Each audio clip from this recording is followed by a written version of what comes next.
Très bien. Alors Bachir, on va vers des séries de manifestations bu ci njëkk déjà li ñuy waxtaan yëpp mooy jafe-jafe askan wi Senghane mi ngi koy fàttali par rapport ak sondage c'est vite fait ci mbedd mi jafe-jafe askan wi di dund.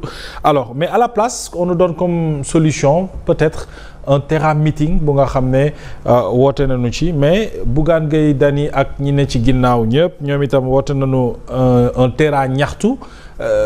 31 bi ñu jëm waa FDR également est-ce que aujourd'hui waroon nañu tabbi xëy na ci ki woote moom terra meeting tabbi ci loolu ci bu ñu xamee ne les priorités sont ailleurs et que les Sénégalais aujourd'hui sont fatigués. waaw xam nga nag pour terminer un peu sur les médias benn mbir rek xam nga des fois damay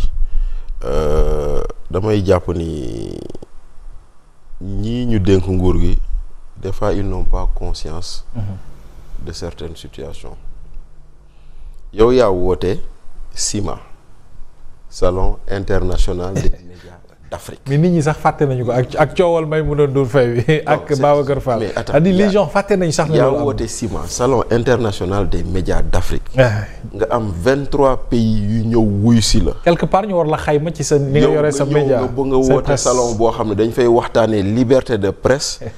ngay xëy di yónni ay gendarme ñuy dem tëji ay télé. c'est contradictoire ngay fermer ay fréquences ñuy jàpp ay journalistes di leen dugal ay. garde à vue c'est contradictoire. xam nga c'est-à-dire que c'est quand même quelque chose boo xam ne mooy loolu beneen bi yow yaa nekk di célébrer Amadou Mahtar Mbow ku dégg Amadou Mahtar Mbow fàttali ko ba muy nekk directeur général UNESCO lu nekkoon xeexam ñu koy doon wax NOMIC. Nouvel ordre mondial de l'information et de la communication. Est-ce que tu penses que tu célèbres Mbow en bâillonnant des journalistes? Est-ce que tu penses que tu fais honneur à Amadou Mahtar Mbow bu fekkente ne da ngay bëgg a noot ay journalistes. Et tout le monde sait ce que UNESCO représente. Tout le monde sait ce que la communication représente dans l'UNESCO. Donc xam nga pour wane ni rek. Le pouvoir gagnerait à être plus serein. Oui. Le pouvoir gagnerait à avoir des relations apaisées avec les médias. te nag na xam ni nag médias yi du ñu mës a den seen xarit. C'est que journaliste. Ce n'est pas un quatrième pouvoir, c'est un contre-pouvoir. C'est ça. Si tu comprends ça rek doo sonn. C'est ça. Il ne sera jamais totalement contre toi, il ne sera jamais totalement avec toi. Mais quand est-ce que les politiques la ñuy comprendre loolu ñoom Bougane. parce que boo nekkee ci opposition bi peut-être da ngay xaw a nuroo combat ak la presse da ngeen di ànd. mais une fois accédé au pouvoir day mel ni ñi. mais moi je vais donner mon exemple. waaw. voilà moi je vais donner mon exemple. Moi, il m'arrive d'être très critique envers Bougane sur Sen TV. Et pourtant, les gens me disent si télé Bougane nga nekk mais oui. Mais Bougane n'est pas le gérant de Sen TV. C'est un acteur politique que je critique.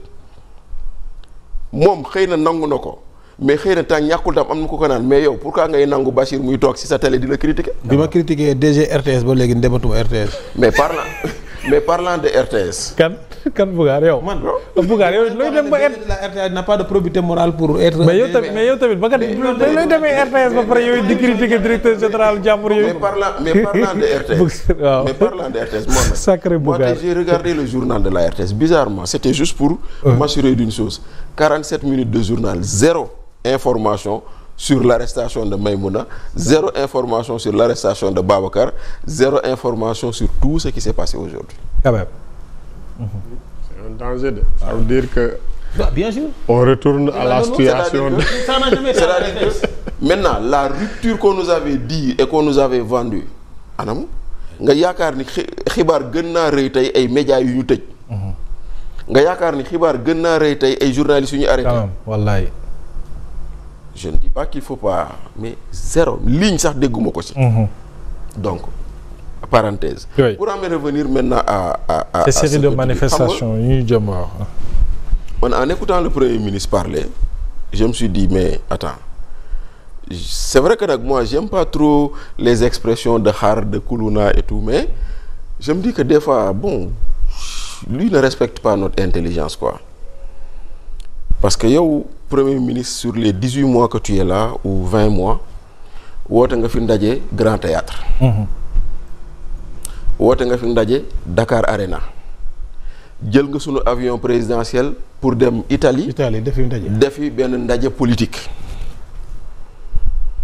may nañ la ñaari yoon wala ñetti yoon tribune assemblée nationale yoo xam ne tu as fait de la politique nga ne yaay yow loolu yëpp daaw woon politique yaa ngi soo commencé politique. Quand même. Moi je dis mais attends ce qu'il faisait xanaa kon entraînement la woon. mise en train.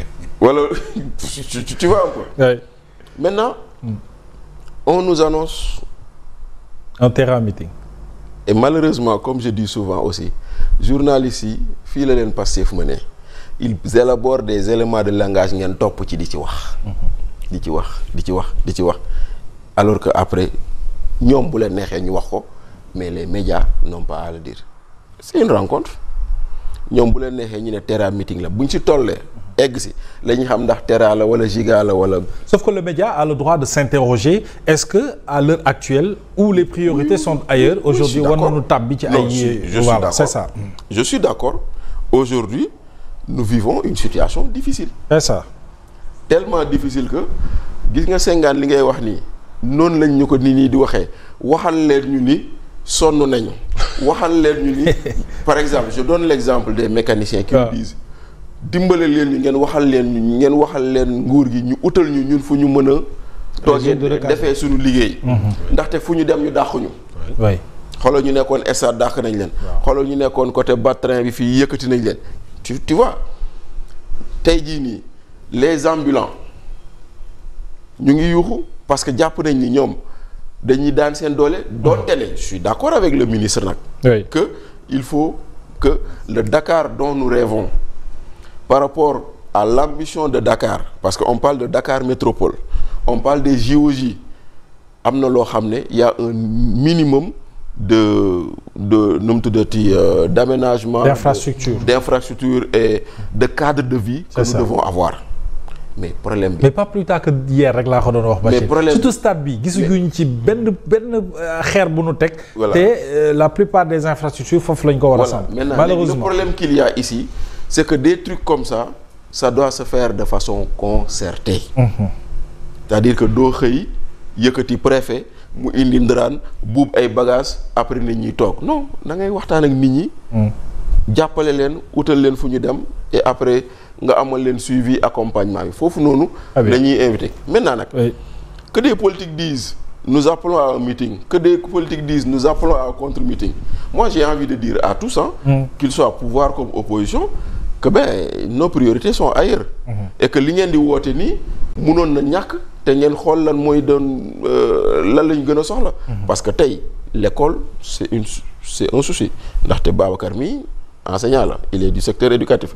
xam ne bu baax lu noonu boo demee sunu mbay mi nous sommes à la fin du mois d'octobre ñu ngi dugg ci mois de novembre Senghane béykat la jamono ji on avait des estimations et des projections sur notre production agricole déggoo ci dara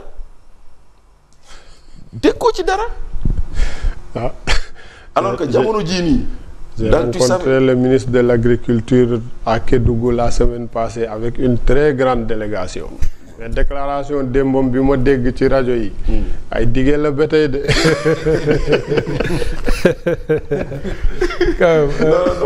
mais magi béykat yi ñoo ne woon ministre boobu mooy ministre TikTok. waaw ak groupe WhatsApp. waaw donc xam nga. très bien.